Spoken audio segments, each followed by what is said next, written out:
David here, Gondwana Green Heat in Edinburgh. We're going to run through the Lundy pellet stove, how to use the display. This is the main display that we're seeing right now. The main number that we're seeing here is the desired set point temperature, which you want to achieve. The temperature we see at the bottom here is the actual room temperature.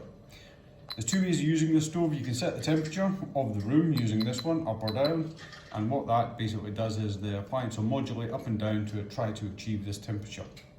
Other way to do it is by basically setting the power settings. The power settings go all the way from 1, that we see there, all the way up to 5. 1 approximately 1.5 kilowatts, 5 setting 5 approximately 5 kilowatts. It works much the same way that your mobile phone does or a tablet.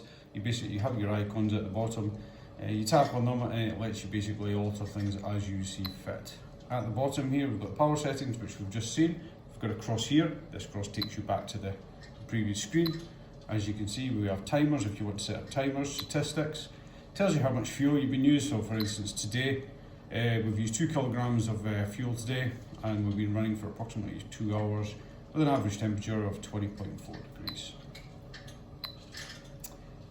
Settings, usual thing, time, date, etc. Display options, speaker volumes. Manual feed, this is one that you are going to use when you run out of fuel. When you run out of fuel, this comes up as a bit of a green symbol if you like. You hold this symbol and what that does is it basically draws fuel into the combustion pot. It can take 3 to 5 minutes depending on how empty the auger is at the end of the day to pull all that fuel through. But this is where you come and that's how you do it. Service menu. You do need a password to enter the service menu. The reason being we don't want you to be able to alter fan speeds and fuel speeds, etc.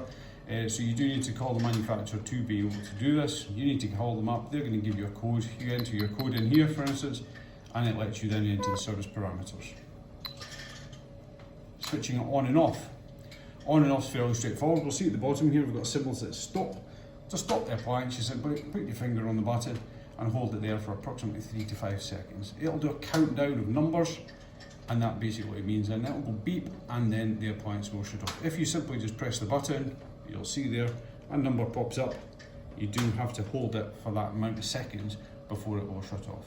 Equally, when you want to start the appliance, you go to exactly the same place and instead of saying stop here, it will say start.